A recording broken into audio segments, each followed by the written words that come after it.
സംഭവിച്ച കാര്യങ്ങളെല്ലാം സംഭവിച്ച പോലെ തന്നെ സമ്മതിച്ചുകൊണ്ട് മുന്നോട്ടുള്ള കാര്യങ്ങൾ നമുക്ക് സംസാരിക്കാം. ഞങ്ങൾ അതിന് തയ്യാറായിട്ടാണ് വന്നത്. നിങ്ങളും അതുപോലെ ചെയ്താൽ നന്നായിരിക്കും. കാരണം എന്താന്ന് വെച്ചാ, ഒരുപക്ഷെ ഞങ്ങൾ സമ്മതിച്ചില്ലെങ്കിൽ നിങ്ങളുടെ മകൻ സ്വയം ഞങ്ങളുടെ വീട്ടിലേക്ക് വന്ന് കല്യാണം നടത്തിയെന്ന് വരും.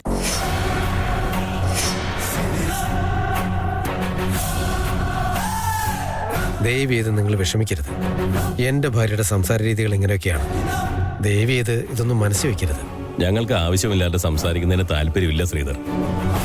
മാത്രമല്ല, ഞങ്ങളുടെ മക്കളെ ഞങ്ങൾക്ക് നല്ല വിശ്വാസമാണ്. അവരിങ്ങനത്തെ തെറ്റം ചെയ്യില്ല എന്ന് എനിക്ക് നല്ല ഉറപ്പുണ്ട്. അതുകൊണ്ട് ആരെങ്കിലും എന്തെങ്കിലും പറഞ്ഞാൽ ഞാനൊന്നും മിണ്ടില്ല. പക്ഷെ ഇവളങ്ങനെയല്ല.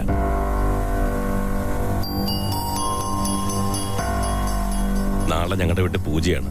ദയവേത് എല്ലാവരും വരണം. ഉറപ്പായിട്ടും ഞങ്ങൾ എല്ലാവരും വരും. എല്ലാവരും ചേർന്ന് ഒരുമിച്ച് പൂജ നടത്താം. ഞങ്ങൾ പോയിട്ട് വരാം.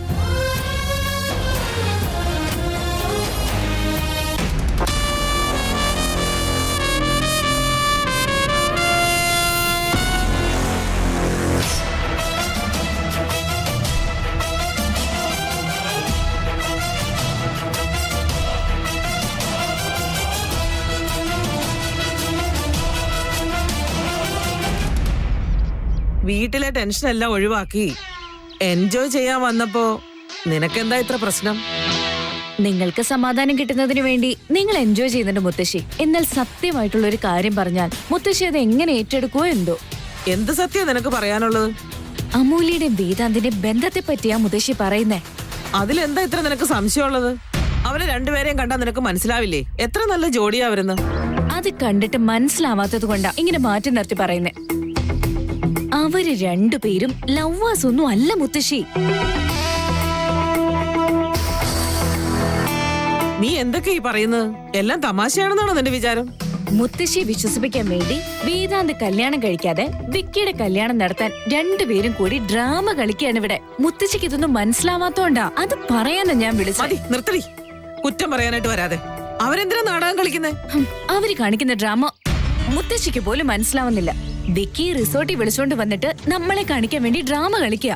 മുത്തശ്ശിക്ക് അത് മനസ്സിലായില്ലല്ലോ.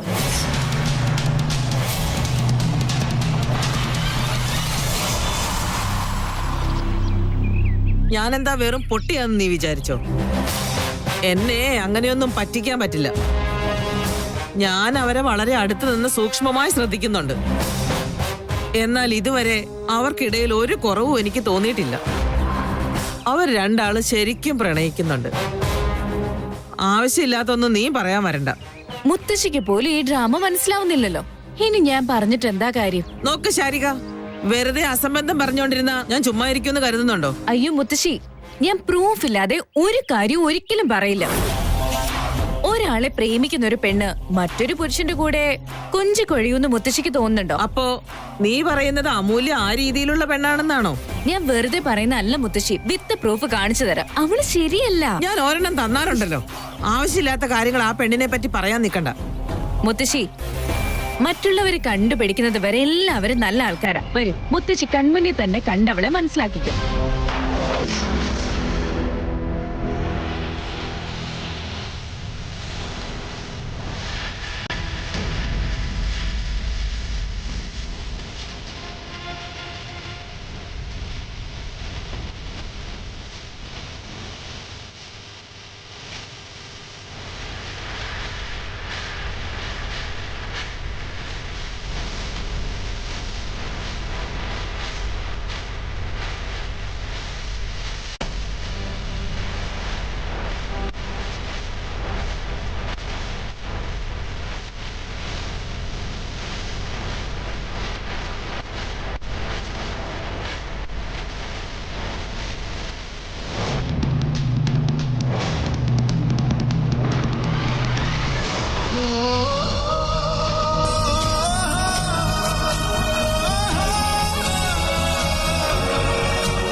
എന്താടി പ്രേതത്തിനെ കണ്ട പോലെ നിൽക്കുന്നത്?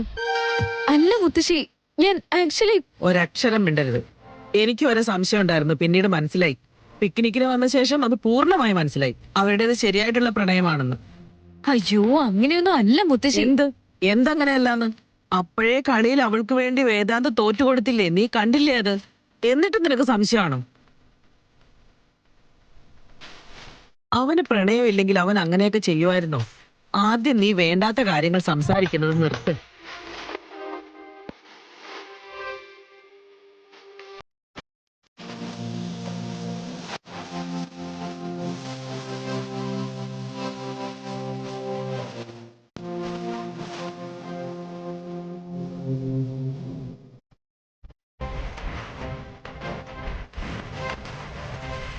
ഞാൻ നിശാന്തിനോട് സംസാരിച്ചോണ്ടിരുന്നപ്പോ മുത്തശ്ശി വന്നത് നീ എങ്ങനെയാ കണ്ടേ?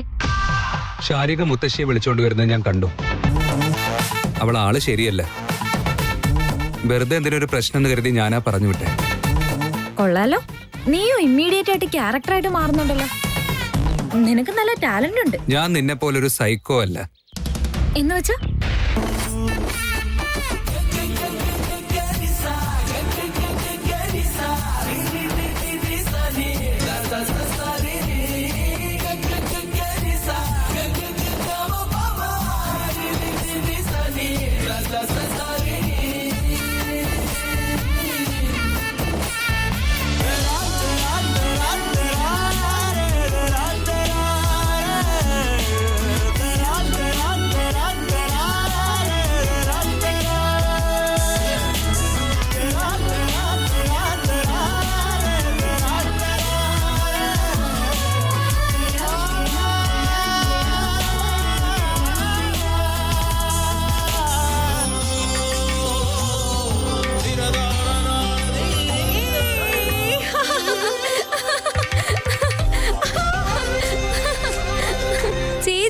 ചേച്ചി അറിയാതെ വീണതാണോ?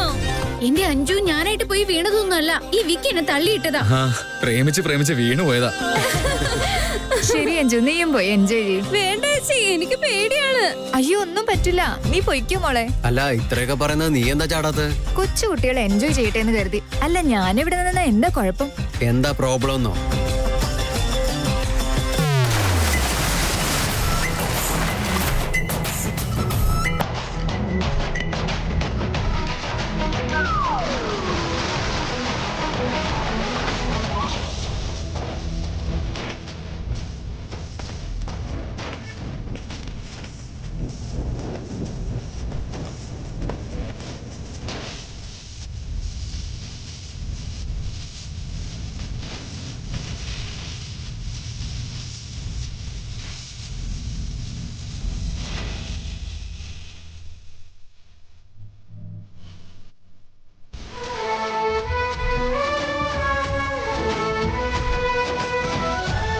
സുമേഷ് നീ ചാട്. ഇൻവിറ്റേഷനും കിട്ടി, ഇനി പോയില്ലെങ്കിൽ എൻജോയ് ചെയ്യാൻ പറ്റത്തില്ലല്ലോ.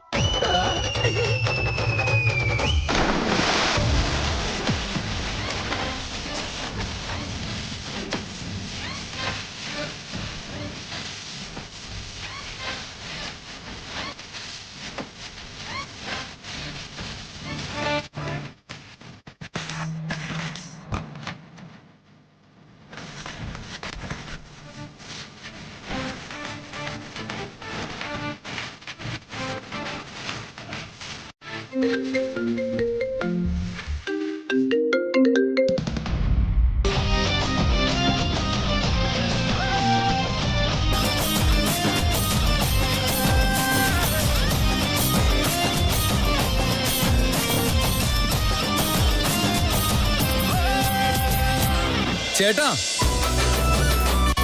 റൗഡി കൊച്ചിനെ വിളിച്ചുണ്ടോ? ഇവിടെ നല്ല രസമുണ്ട്. നോനോ, നിങ്ങൾ എൻജോയ് ചെയ്യേ. അവൻ ഇതൊന്നും ഇഷ്ടമല്ലെന്ന് ചേട്ടൻ അറിയുന്ന കാര്യല്ലേ? നമ്മൾ പിക്നിക്കിനാ വന്നേ. ഇഷ്ടമല്ലാന്ന് പറഞ്ഞ എങ്ങനെയാ? നമ്മൾ ഇഷ്ടപ്പെടുത്തല്ലേ വേണ്ടേ? ചേട്ടൻ ഇങ്ങോട്ട് വന്നത് തന്നെ വലിയ കാര്യം. ഷവറിൽ കുളിക്കുന്നതിനും ഫുൾ ബോഡി സ്വിമ്മിംഗ് പൂളിലേക്ക് ഇറങ്ങുന്നതും തമ്മിൽ വ്യത്യാസമുണ്ട്. വാ എല്ലാരും എൻജോയ് ചെയ്യ്. അതെ ബോസ്, ആക്ച്വലി എടോ സുമേഷേ, മിണ്ടാതിരിക്കുന്ന നല്ലത്. ഇല്ലേ ഞാൻ തന്നെ ആ വെള്ളത്തിൽ മുക്കിക്കൊല്ലും.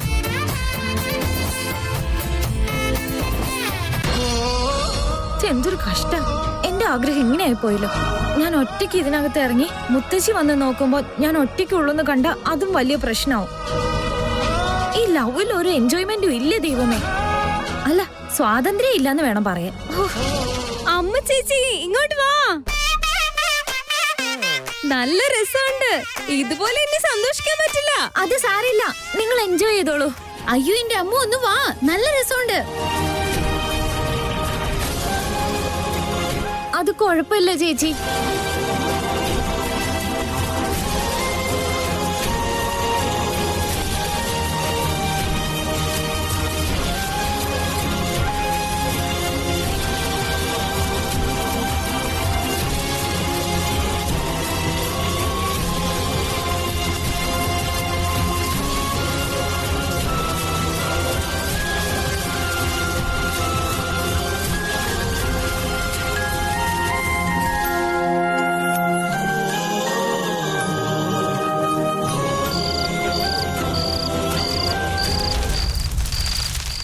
ഭാര്യ ഭർത്താവിന് എഴുതിയ കഥയാണത്രേ.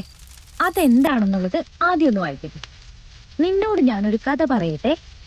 അതെന്ത് കഥയാണെന്ന് ചോദിച്ചാൽ അങ്ങനെ നമ്മുടെ ജീവിതം ഒരു കഥയിൽ തീരുമോ? ഒരിക്കലും തീരില്ല. എങ്ങനെ തീരാനാ?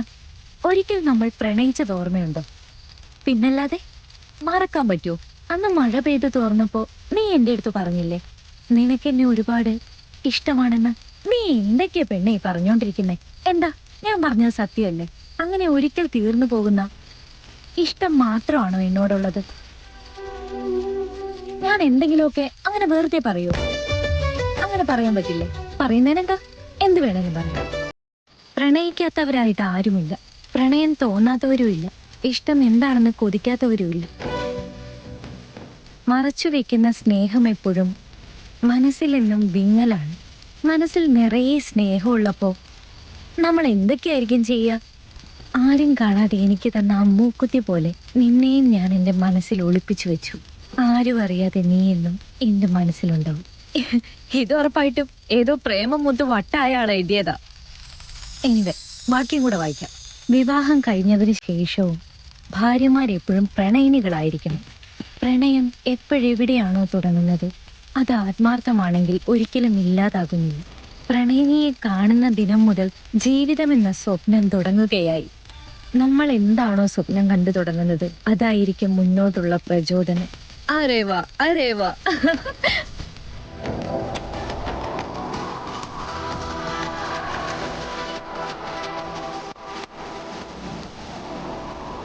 കല്യാണം കഴിഞ്ഞാൽ റൊമാൻറ്റിക് ആയിരിക്കണം എന്ന് ആഗ്രഹിക്കുന്ന ഏതോ കവി എഴുതിയതാ. രസമായിരിക്കും അല്ലേ? എനിക്കും അതുപോലെ ജീവിക്കാനാ ഇഷ്ടം. പക്ഷെ എന്നെ കല്യാണം കഴിക്കാൻ പോകുന്ന ആൾക്ക് എന്നിലെ പ്രണയിനിയാണോ ഇഷ്ടാവുന്നത്, എന്നിലെ ഭാര്യയായിരിക്കും ഇഷ്ടാവുന്നേ?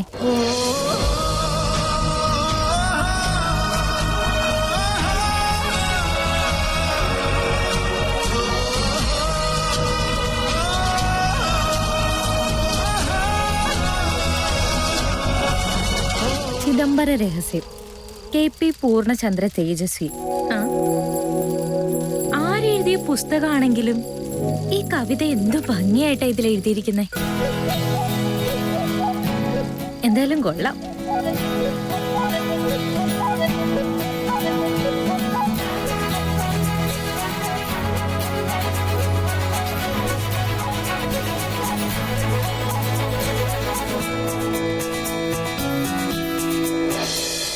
കോഫി.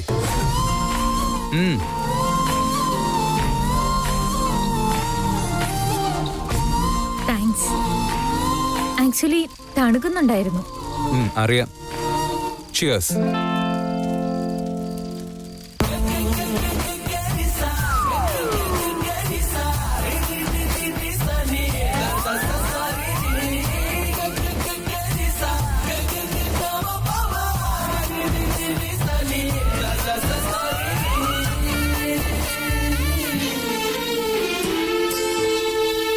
കുറച്ച് ദിവസം ഓഫീസിൽ നിന്ന് മാറിയപ്പോ ഒരു ആശ്വാസം ഉണ്ടല്ലേ? Not bad, really happy.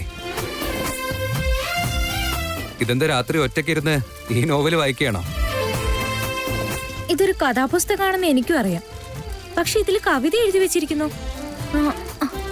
അപ്പോ ഞാൻ വായിക്കുന്നത് നീ ഒളിച്ചു നിന്ന് കേൾക്കുമായിരുന്നല്ലേ? ഹലോ, അങ്ങനെയൊന്നും ചെയ്യുന്ന ഒരാളല്ല ഞാൻ. കോഫി തണുത്തു പോവും, കുടിക്കാൻ നോക്ക്. വേറൊന്നും ചോദിക്കാനില്ലേ? ഞാൻ വെറുതെ പറഞ്ഞതാ, അതിനിങ്ങനെ ദേഷ്യപ്പെടേണ്ട ആവശ്യം. സോ നിനക്ക് പുസ്തകം വായിക്കുന്ന ഒരു ഹോബിയാണോ? ആ അതെ, റിസോർട്ടിലെ ലൈബ്രറിയിൽ ഉണ്ടായിരുന്നു, അവിടുന്ന് എടുത്തതാ. അതുമാത്രല്ല, ചെറുപ്പത്തില് വീട്ടിലെ TV ഇല്ലായിരുന്നു. അപ്പൊ ആദിത്യക്കും അഞ്ജുനും ഒന്നും അന്ന് വായിക്കാൻ അറിയില്ലായിരുന്നു. കഥ കേൾക്കണമെന്ന് പറഞ്ഞ് എന്നെ ശല്യം ചെയ്യും. എന്താ, വീട്ടിൽ വേറെ ആരും ഉണ്ടാവില്ലേ? ചേച്ചി അമ്മയെ സഹായിക്കാൻ അടുക്കളയിലേക്ക് പോകും. അച്ഛന്റെ കാര്യം അറിയാലോ, വരാൻ ഒരുപാട് വൈകും. അഞ്ജു അതിഥി ഏത് സമയവും എപ്പോഴും വഴക്കായിരുന്നു. അതുകൊണ്ട് ഞാൻ അവരെ ബിസിയാക്കാൻ വേണ്ടി ലൈബ്രറിയിൽ പോയി ബുക്ക് എടുത്തോണ്ട് വന്ന് കഥ വായിച്ചു കേൾപ്പിക്കും. സോ അങ്ങനെയാണോ നിനക്ക് ഈ പുസ്തകങ്ങളോടുള്ള ഇഷ്ടം തുടങ്ങിയത്? അതൊന്നും അറിയില്ല. ഒരു തവണ പൂർണ്ണചന്ദ്ര തേജസ്വി മില്ലേനിയം സീരീസിന്റെ ഒരു പുസ്തകം കൊണ്ടുവന്നു. അത് വായിച്ചു വായിച്ച് ബുക്ക് വായിക്കാനുള്ള ശീലം അങ്ങ് തുടങ്ങി. നീ എന്തിനു ചിരിക്കുന്നേ? എനിക്കും റീഡ് ചെയ്യുന്ന ആൾക്കാർ ഒരുപാട് ഇഷ്ടമാണ്. എനിക്കിപ്പോഴും ബുക്സ് എന്ന് വെച്ച എന്റെ ജീവന. അപ്പോ നിങ്ങളും ബുക്കൊക്കെ വായിക്കോ? ഓഫ് കോഴ്സ്, ഞാനും വായിക്കും. വെറുതെ കള്ളം പറയാൻ നിക്കല്ലേ. ബിസിനസ് മാഗസിൻ വായിക്കുന്നതിനെ പറ്റി അല്ല ഞാൻ ചോദിച്ചേ. നിങ്ങൾക്ക് എവിടെയാ സമയം? എനിക്ക് വായിക്കാനൊന്നും സമയം കിട്ടാറില്ല, പക്ഷെ ഇഷ്ടമാണ്. പ്രൊഫഷനും ഇഷ്ടങ്ങളും ഞാൻ കമ്പയർ ചെയ്യാറില്ല. എനിക്ക് മലയാള സാഹിത്യം ഒരുപാട് ഇഷ്ടമാണ്. എനിക്കൊരു പുസ്തകം ഇഷ്ടപ്പെട്ടു കഴിഞ്ഞാൽ ആ പുസ്തകത്തിന്റെ പേജസ് ഒക്കെ ഞാൻ ഫോട്ടോ എടുത്ത് വെക്കും. എനിക്കെന്തോ കേട്ടിട്ട് സംശയം തോന്നുന്നു. നീ ജനിച്ചപ്പോഴേ അങ്ങനെയല്ലേ? Let me show you. ഇതെന്റെ ഫേവറേറ്റ് പോയമാ. ഏതോ പുതിയ ആളെ എഴുതിയതാ. ശ്രദ്ധിച്ചു കേട്ടോ. ഞാൻ പൂക്കും നിന്റെ അരികിൽ, കാലം എത്ര കഴിഞ്ഞാലും നിന്നോർമ്മ എന്നെ തേടിയെത്തും. നിൻ മിഴി നിറയുമ്പോൾ. എന്ത് മിഴി നിറയുമ്പോഴോ? അതെന്തിനാ? അതെ, നീ ഒന്നിരുന്ന് കേക്ക്. എവിടെ കയറി സംസാരിക്കില്ലേ, മിണ്ടായിരിക്കെ. നിലാവുള്ള രാത്രിയിൽ ഉറക്കമില്ലാതെ ഞാൻ തേങ്ങി നിൻ വിളിക്കായി. ഞാൻ എന്നും കാതോർത്തിരുന്നു ഒരു വേഴാമ്പലിനെ പോൽ. ഇന്നും ഞാൻ ജീവിക്കുന്നു, എന്നെങ്കിലും നീ എന്നെ വിളിക്കുമെന്ന പ്രതീക്ഷയിൽ. ഞാൻ നിനക്കായി ജീവിക്കുന്നു, നിനക്കായി മരിക്കുന്നു. ഇനി എത്ര ജന്മം കഴിഞ്ഞാലും, കാലം എത്ര പോയാലും, വർഷങ്ങൾ കഴിഞ്ഞാലും, ഇലകൾ കൊഴിഞ്ഞാലും, ഈ ലോകം മുഴുവനും ഞാൻ നിന്നെ തിരയും. നിന്റെ വിളിക്കായി ഞാൻ എന്നെന്നും കാതോർത്തിരിക്കും. കുന്നോളം പോന്ന എന്റെ ഇഷ്ടത്തെ കുന്നിക്കുരുവോളം പോന്ന വാക്കിനാൽ നീ തട്ടിത്തെറിപ്പിച്ചപ്പോൾ എന്റെ മനസ്സ് നീറി. മാനം മുട്ടെ പറന്ന് എല്ലാ സ്വപ്നങ്ങളും ചിറകറ്റ് വീഴുന്നത് ഞാൻ നോക്കി നിന്നു. മൂകമാ മനസ്സോടെ നോക്കി നിൽപ്പതും മൗനം ഭേദിച്ച് കാതിൽ പതിഞ്ഞൊരാ ശബ്ദം. ഞാൻ മനസ്സിലാക്കുന്നു പ്രിയേ, നിന്റെ ശബ്ദം എന്നെന്നും നിന്റെ ശബ്ദം എനിക്ക് വേണ്ടി മാത്രമാണെന്ന്. രാത്രികൾ രാപ്പാടി പോലെ, രാവിന്റെ കാത്തിരിപ്പ് പോലെ, കടലിന്റെ അലകൾ പോലെ നിനക്കായി ഞാൻ വരും. ഇന്ന് ഞാനൊരു മരുഭൂമിയല്ല. എന്നിൽ മോഹങ്ങളുണ്ട്, അതിലേറെ സ്വപ്നങ്ങളും ഉണ്ട്.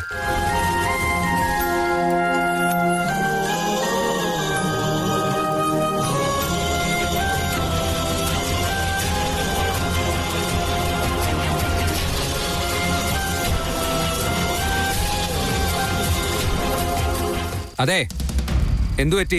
ഞാനിപ്പോ ഒരു മരുഭൂമിയേ അല്ല. ഞാനിപ്പോ ഒരു മരുഭൂമിയേ അല്ല.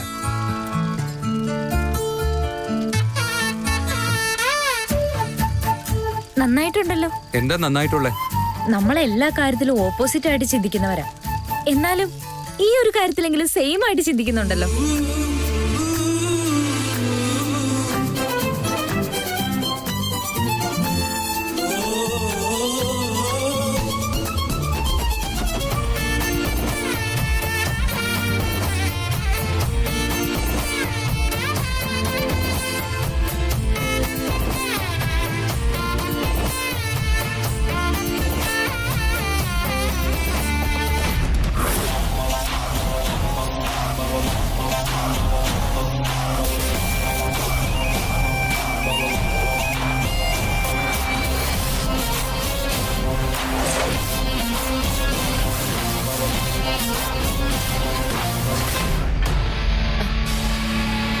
ഞാൻ നിങ്ങളോട് എന്നെ സഹായിക്കണമെന്ന് പറഞ്ഞത് എന്തിനാണെന്ന് നിങ്ങൾക്കറിയോ? അല്ല, അതിനിപ്പോ എന്താ ഉണ്ടായത്? അവരെല്ലാം എന്റെ ശത്രുക്കളാ. എനിക്ക് അവരുടെ അടുത്തുനിന്ന് കുറച്ച് സമാധാനം വേണം. ഇതാണ് ശരിയായ സമയം ഓർത്തോണ്ടാ നിങ്ങളോട് സഹായം ചോദിച്ചത്. പക്ഷെ നിങ്ങൾ എന്നെ സഹായിക്കുന്ന വിട്ടിട്ട്. നോക്ക്, ഞാൻ ഈ റിസോർട്ടിന്റെ ഓണറാ.